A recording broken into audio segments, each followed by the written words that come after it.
Hello and welcome to the Coaching Chapters podcast, the space where ideas turn into actions and dreams become reality. I'm your host, Beenish Mirza, and in each episode, I will sit down with some really wonderful, incredible women who've taken a spark of inspiration and transformed into something so meaningful. These are real stories of purpose, passion, and perseverance. So wherever you're listening from, settle in and get ready to be inspired.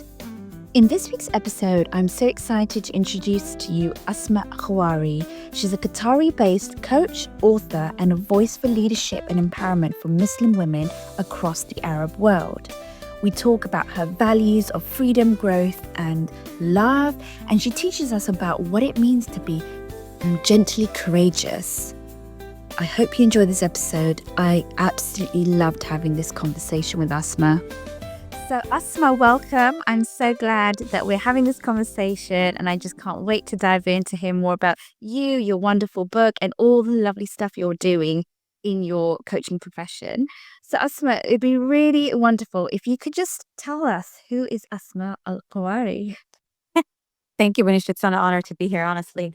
So my name is Asmaa Al Kuwari. I'm a coach from Qatar. I specialize in leadership for women specifically. And that came from the need of me finding a coach that would support me not only as a leader, but as a Muslim Arab woman. And I've been doing some coaching since 2018.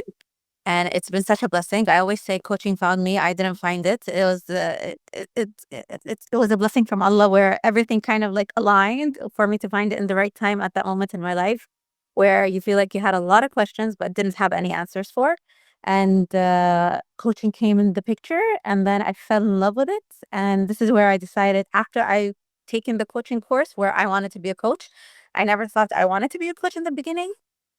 I've been always into self-development and kind of improving myself, but looking back right now, it's always because of the wrong reasons. It's always for the validation of others. It was always for wanting to be the best, the perfect, the good girl. But now looking back and understanding what coaching really is and working on myself, I found that no, being that better person is you aspiring to be good for yourself before others. And then this is when I started coaching, because I really, as you said, there's this gap of wanting someone to understand not only the coaching tools and aspect, but someone that would understand the dynamics of the society, how the community works, what are the specific boundaries that we either put ourselves into, or the limitations that are within these societies, to be able to kind of dive into working on the self, the person, rather than explaining everything that's happening all around. And for me, I couldn't find that person, at least for me as a coach. So I'm like, okay, maybe that's a sign of me being that person for others, and kind of paving the way in supporting people within this region, within the Muslim society, and within the Arab society. And this is where it all happened. And Benish, when it started, I think it started in 2018. It was still not a trend as it is right now. Now everyone's into coaching. Everyone knows what a coach is, and it's picking up faster. But then at that time, coaching was still something that was a question mark for a lot of people. So to be able to build that trust for people to know who the coach is, especially for a local girl, especially for a Muslim girl and a young woman, and then at the same time coming from a very collectivist, conservative society, it took a lot of breaking barriers to be able to tap into people and say, what I do will really support you in not only unlocking your potential, but understanding yourself, understanding your aspirations, understanding what's limiting you, and being able to achieve what you set your mind to.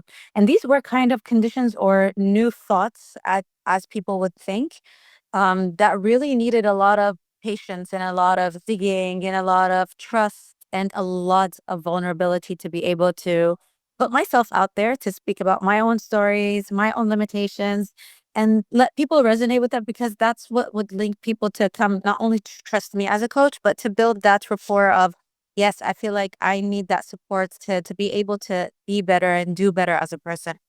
And I think that was the same reason why I decided to write my book, which is back to that. Um, there's a lot of self-help books, and I'm sure me and you know a lot of them, and I've read so much.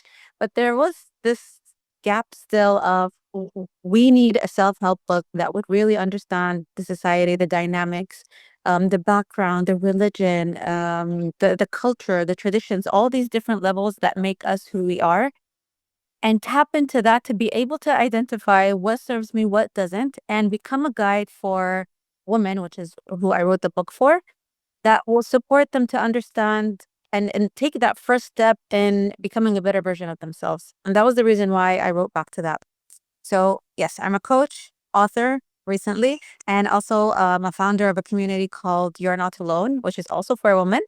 You're Not Alone started in 2019 when there was this huge gap of needing for myself. I was honestly, it was something that I really felt like I needed, where I can speak with women within very deep conversations and connect with them on another level, to have that safe space, to feel like I can speak my own without being judged, without being held accountable for certain things, but holding that space for me to say what I need to say and feel like I am not alone, and coming with the collectivist thought of truly when we tap into each other's potential and when we understand each other on a certain level, life becomes easier.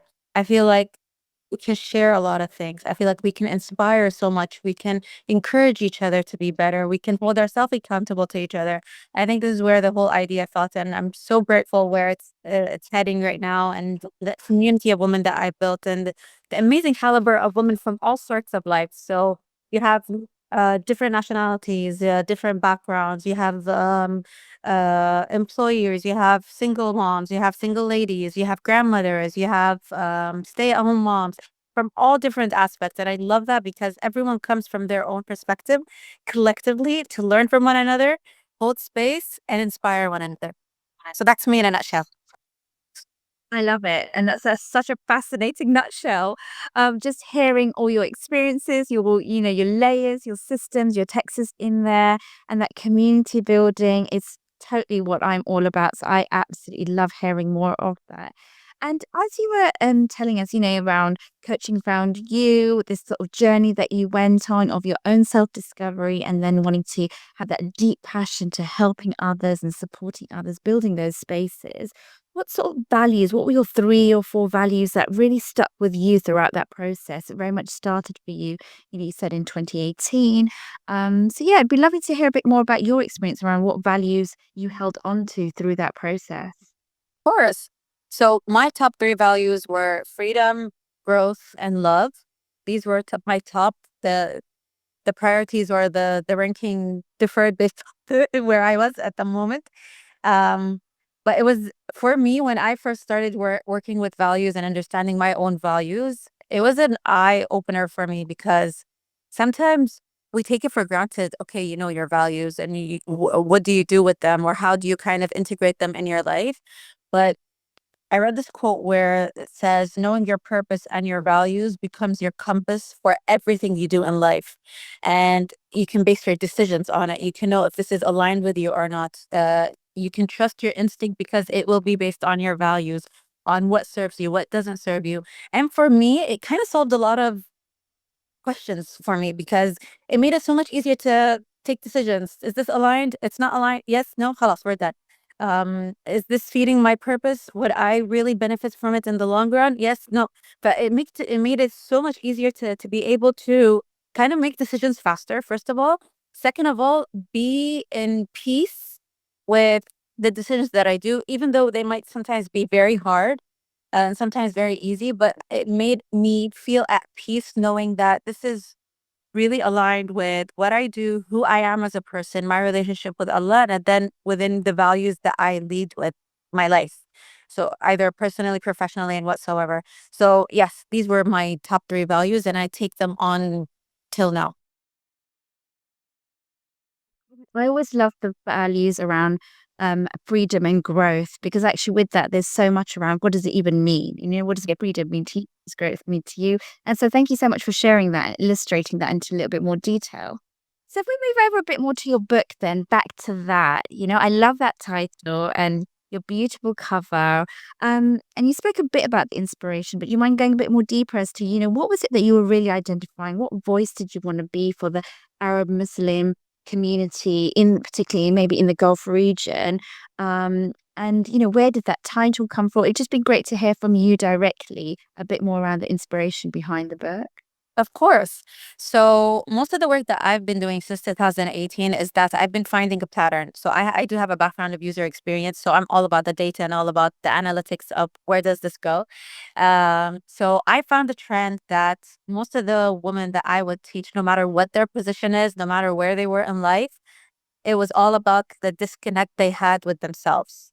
So there were certain patterns of what it meant to be disconnected with themselves. So they can be doing certain roles, either them a stay-at-home mother, either them a business owner, either them a leadership, a woman holding a leadership position in an organization. No matter what it is, there was always this disconnect of understanding themselves and leading their own life to be able to lead others.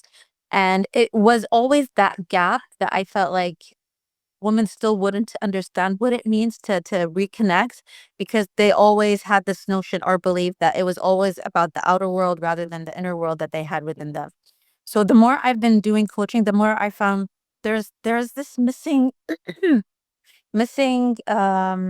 belief in women, at least what I found within this region, that, for example, one of the aspects that I speak about in the book is how it's important to be okay with being selfish, because understanding you and putting yourself first will allow you to be there for others and play the different roles that you play in life, either be a wife, a mother, a daughter, a business owner, or whatever it may be. And it's always about these different limiting beliefs that hold us back to unlock that potential that we do. And we have so many great forces of women and so many powerful women that, no matter where they are in life, it doesn't matter about the position or what they hold and what they achieve, but there's so much that they can do because they are the center of what societies are built on.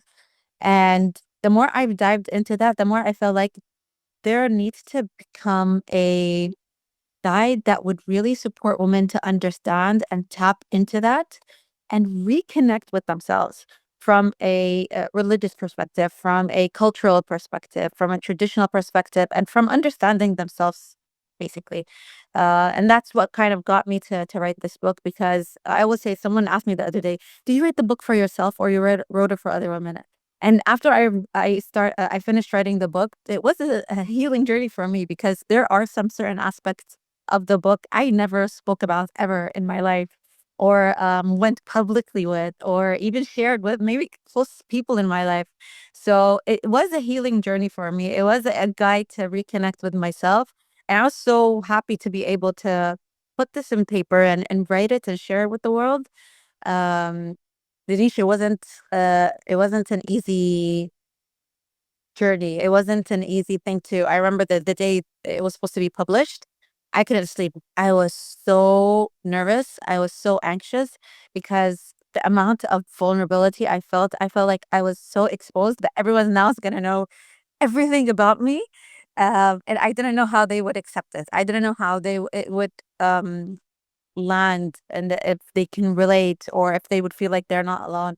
But it's been such a blessing. It's been such a beautiful journey to hear women say that they finally feel like they're heard and seen, to hear women say that we finally have a true guide that understands the different levels of who we are and what we can do and where we can go. Women sending me voice notes crying and saying, "This has been such a transformative journey for me." Women saying that this is the life coach that I finally have in my bag. All these beautiful comments are always reassuring, saying, "This is why I did the book, and this is why I do what I do in coaching and in building this community and in writing this book." So yeah, I still get emotional even speaking about the book. You know what? It must be so empowering and so fulfilling and rewarding for you to have in such a short space of time, because your book's it's only been published a couple of months, right? And you had to have that wonderful that it's impacting people in such a positive way. must hopefully give you that reassurance as well that all this wonderful work you've done is finally, put into place in the hands of people that need it. And earlier, just a bit ago, you used the word disconnect. And I love the language around the word disconnect and the way you used it. Because actually, I think there's this misconception that to do self discovery or do inner healing or to have a coach or to be a coach, you need to be in a very, very dark place and things need to be going horribly wrong. But actually, particularly in the GCC, I love that word disconnect because actually you're saying is, your values, your purpose, your goals, they're all there. People tend to have it. They're very fortunate in the GCC, in the Gulf region. But that disalignment, that disconnect is definitely there. And yeah, I just wanted to call you out on that lovely language that you used and the way you framed it was very nice. So what advice would you have then, for people, for women, for Arab Muslims in the world, not maybe just in the Gulf, who do feel disconnected from their goals, who do feel that disalignment from what they're hoping to achieve, and they don't have that full inner peace? What sort of advice do you have, or what is it that your book gives them as well?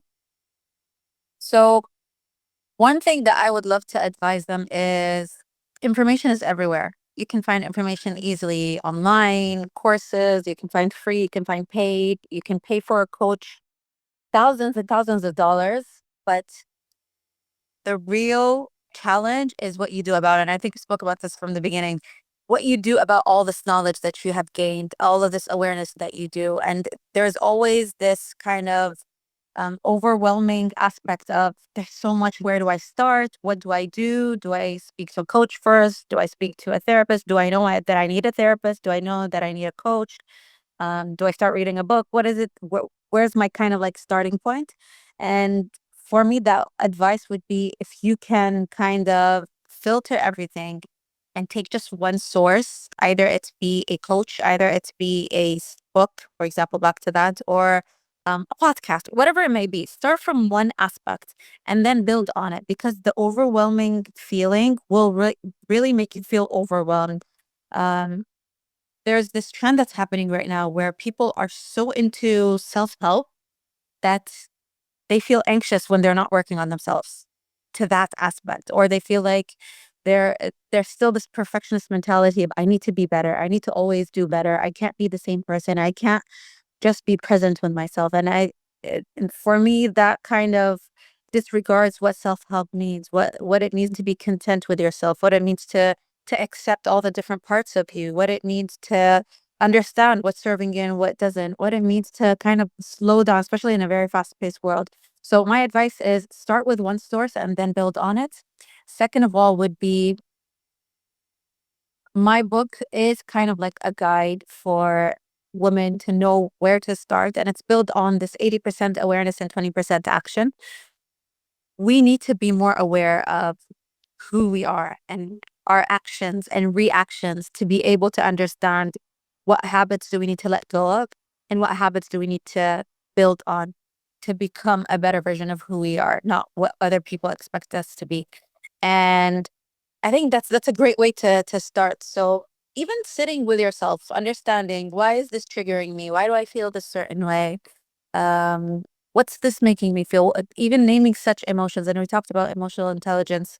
Or even taking the aspect of even working with a coach and saying, okay, yes, I'm starting to realize certain things. I'm starting to understand what's going on in my mind and in my heart and in my body. And kind of building on that map to be able to know what are the right tools that would really support me in being better. And that better could be 1% a day, and it could be 50% another day, and it could be 30% another day. There is no limit of what better means, but it's the consistency of always knowing that you are creative, resourceful, and whole as yourself, but then still work towards that goal that you want to go to. So it's all about the awareness of starting from there. Create that awareness for yourself, understand who you are, what you do, and why you do what you do, and then build on that. And when you're talking about your book and when you're explaining in your view how they can approach that, it does sound a bit like it's taking a step back, not necessarily focusing on just being more productive and doing 50 billion things on self-healing and self-worth and doing your exercise and having your matcha. It feels like actually, what is it that you don't want to do? What is it that you're thinking? What is it that's, like you said, triggering you? And that's just really refreshing to hear because I think, you see it definitely in Dubai and the UAE. People are just so driven. They're so dynamic. They want to do 101 things, but actually, what is it you don't need to do? And it sounds like your book is a lovely guide to just slow things down in that space as well, but still allowing for growth. Yeah. Belonging. So you spoke a bit about belonging and the wonderful work you're doing in the You're Not Alone space. So, in your view, what does belonging look like for, that particular audience, or what is your vision of belonging in the spaces you're creating? Oh, I love that question. Um, I think belonging for me specifically, personally, and we can build this on the community. Belonging is being able to be seen and heard no matter where you are. And people take that for granted because you might have millions of people surrounding you, but you might not be able to be seen and heard for who you truly are.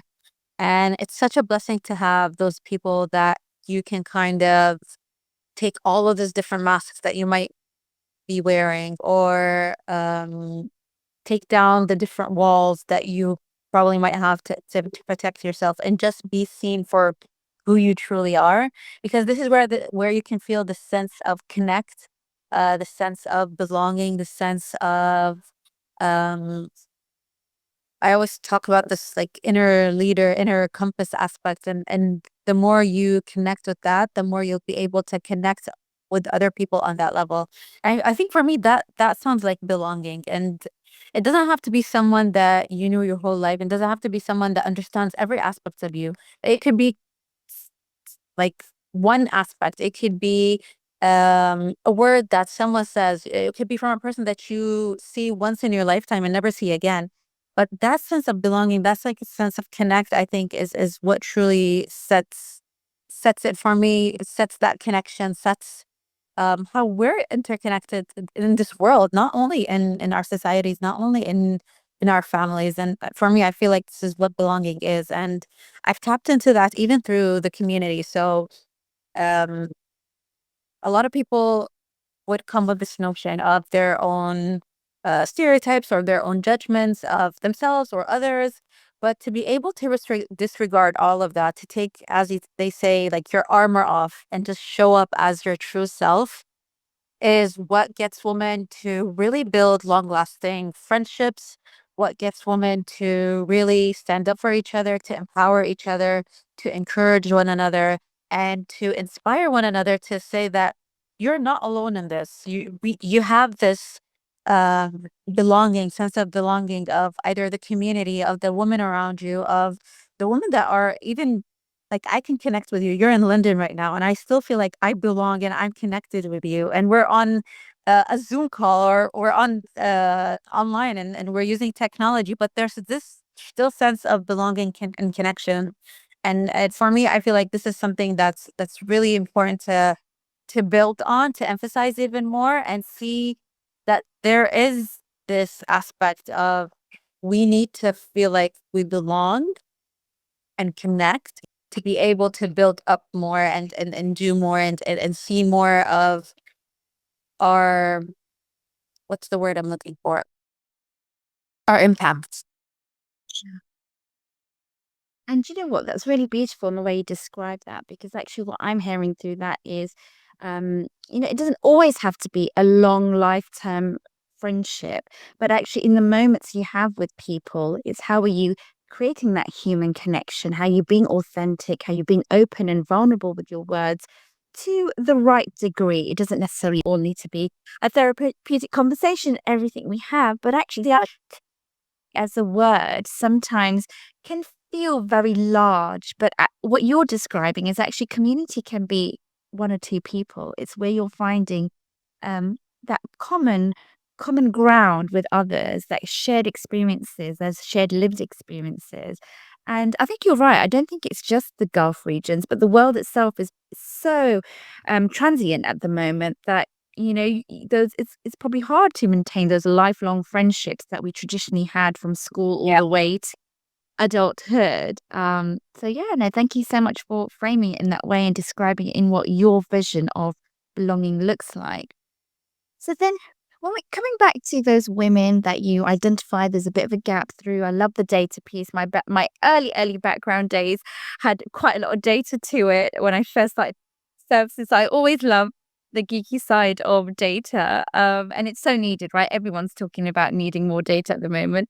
So, what do those particular women in particular to maybe unlearn, to just change their mindset? So it's not a big transformational thing you're asking them to do, but in your view, what would be that one or two things just to help them relook at things from a different perspective?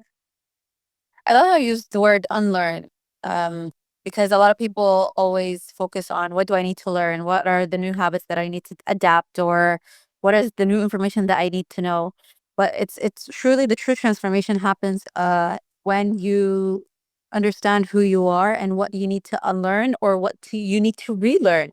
Because sometimes there are certain beliefs and systems and aspects of who we are that are amazing. We've either hid them or we either haven't explored them. So we need to relearn how to kind of tap into that power and build on that. And it's truly, if I would say, what are things that you need to unlearn? Unlearn what you think um,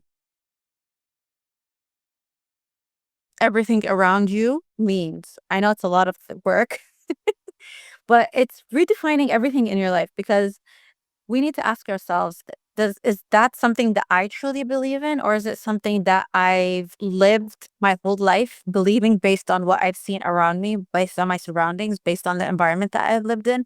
And this is such an important question because that would really kind of makes us understand where we are and how to prioritize things and where we want to be. So some things that I do discuss in the book is this prioritization of culture over religion. So this is something that we've learned throughout our whole life, especially as Muslim and an Arab woman, that sometimes it's culture over religion. And as Muslim women, it's always religion first and then traditions and culture, because sometimes they can even collide in what it means to be a human, what it means to be a person. So even relearning that or unlearning what it means is truly important.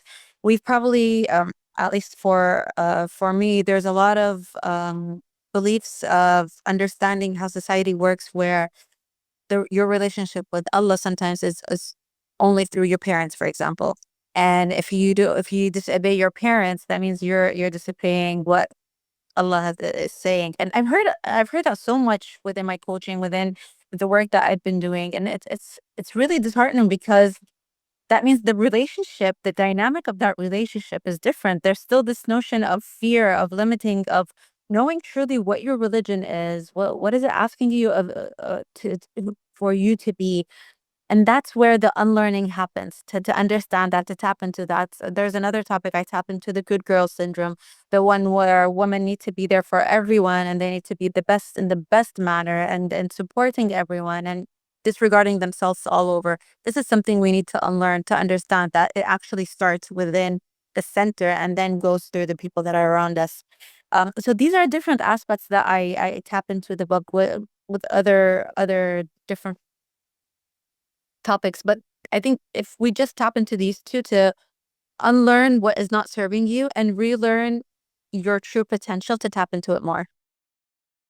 And I'm really intrigued to learn a bit more about, what you mean about the good girl syndrome. So I'll be really looking forward to reading that in your book, actually, because I think that's a very common theme you see throughout. Everyone wants to be the best version of themselves, but actually that might not always serve you. If what your vision of the best version of yourself is draining you. It's sucking the energy out of you every day. Well, I know how to, the relationship you have. And I love the bit when you about, that audit, a bit of an audit of what you're doing. Is actually, it's not your whole life audit. It's actually your feelings audit. It's your inner thought process. It's an audit of your inner thoughts. So I know a lot of life coaches may support that whole, okay, do a life audit now of your finances, of your relationships. But actually, what you're alluding to there is actually your thought process, is what's going on internally, your emotions and your thoughts, and where are they coming from. And I totally agree. I think that's something we can all do more regularly and on a more frequent basis. So if those wonderful listeners that are going to be reading your book, that's beautiful Muslim women, Arab women, or just women from different cultures are listening to this, and you could directly give them one message right now, what would it be?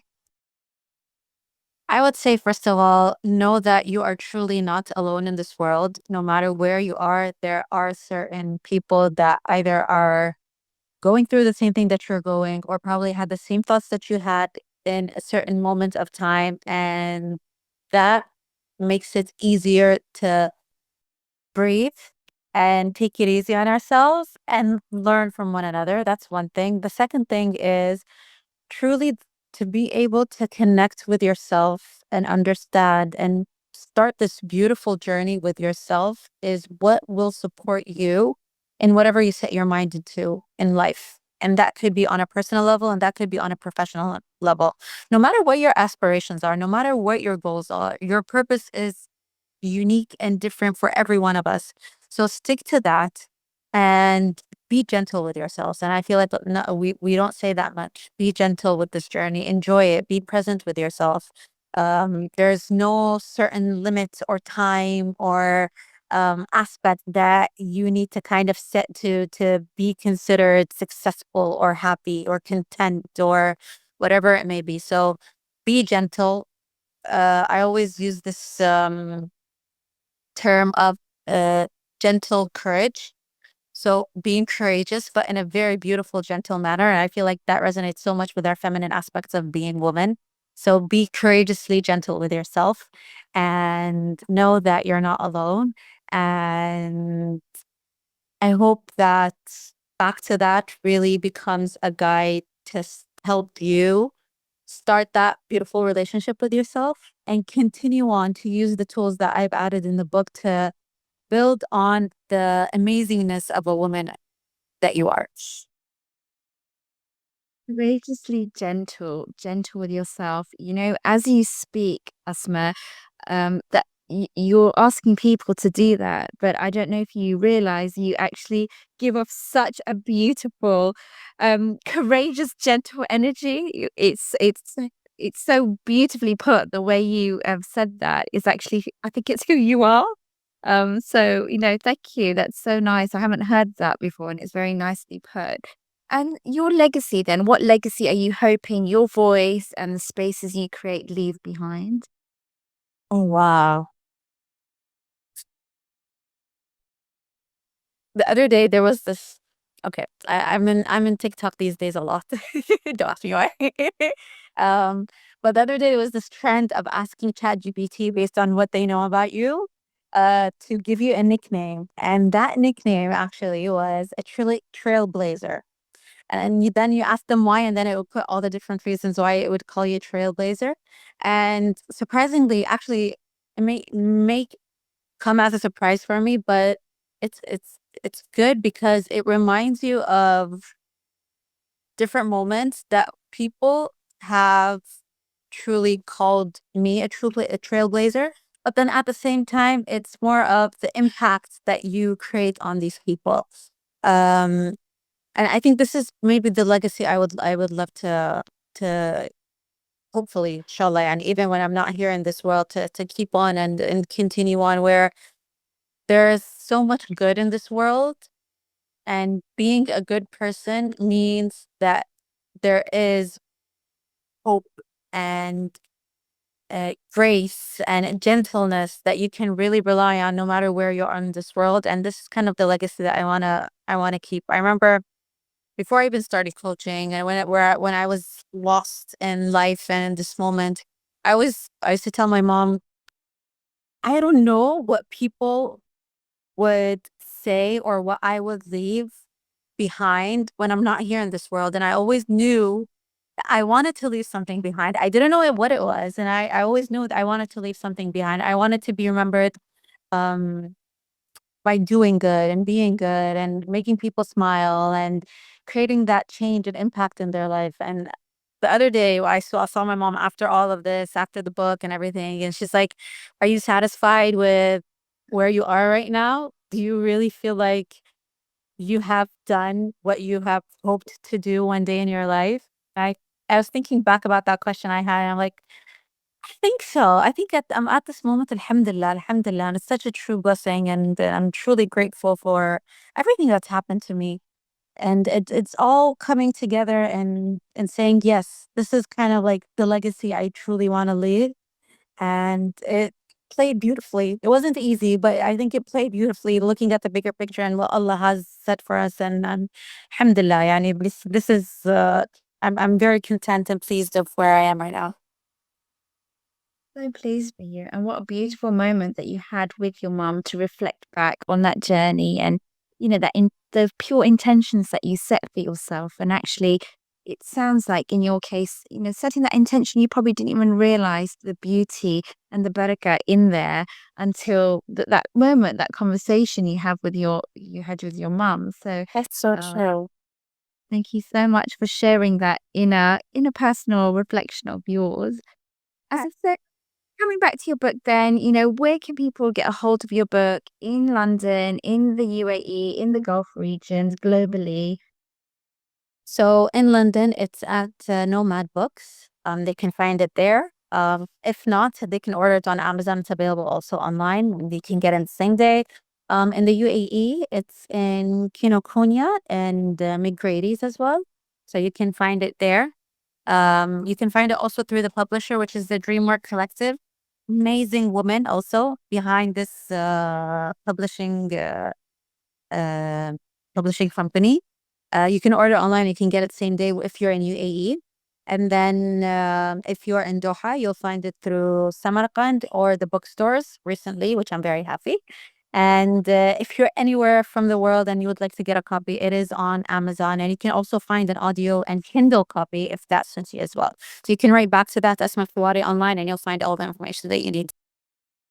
Fantastic. So many different options and blended ways with one listed audiobook, Kindle, paperback. I love a physical copy. That's always my favorite. I'm very first edition but I love scribbling and writing all over my books, highlighting though. That's why no one can ever borrow my books because they just have my whole thought process and every written out. Thank you so much, Asma. And it would be so wonderful just to hear what's next for you. What are you hoping to do next? What's the next chapter of your life looking like? That's a good question because at this moment, I've given myself a break. The past 2 months, especially with the launching of the book and everything that's been happening, it really took a toll on me where I feel like it's been great, but I need this time to just be with myself. So couple of weeks to be with myself, and then from that on, it's all about picking back up, back to that, and the different workshops that I do, and hopefully stay tuned. Like there will be a lot of workshops in the region, there will be a lot of workshops online, and yeah, we'll take it from there. So fantastic because actually you're true to your values, you're true to your profession of coaching. And it sounds like the chapter that you're going through now is just celebrating your successes, taking that step back, enjoying that time, celebrating all the hard work. So I always find it so wonderful when coaches really demonstrate and live the profession, and particularly from an ICF perspective, what a wonderful atmosphere around the creature. So fantastic. Asma, I really enjoyed speaking to you. And, if I was to summarize what I've taken from this, you've definitely had an impact on me. So I think that legacy around you trying to leave an impact, you've definitely done in this short space of time with myself. So thank you for that. Okay. And you're being gently courageous. I hope, as one key takeaway people can take, at least from the podcast, and they have now got that curiosity to learn more about what you're doing and your wonderful book. You have such an elegant yet powerful force about you. Um, so I cannot wait to, hopefully welcome you back when you come to Dubai and we can meet in person. Definitely. Right. Thank you. Thank you, Banish. And this has been a beautiful conversation. Thank you for having me. And yeah, we will stay connected. And definitely when I'm back in Dubai, we have to see each other. Thank you so much for tuning into the Coaching Chapters podcast. I hope today's conversation left you feeling inspired and reminded you of what's possible when you follow your own calling, your own passion. If you love this episode, don't forget to subscribe, share it with a friend, and leave us a review. And remember, every big journey starts with a small idea, a small passion, and a small calling for purpose.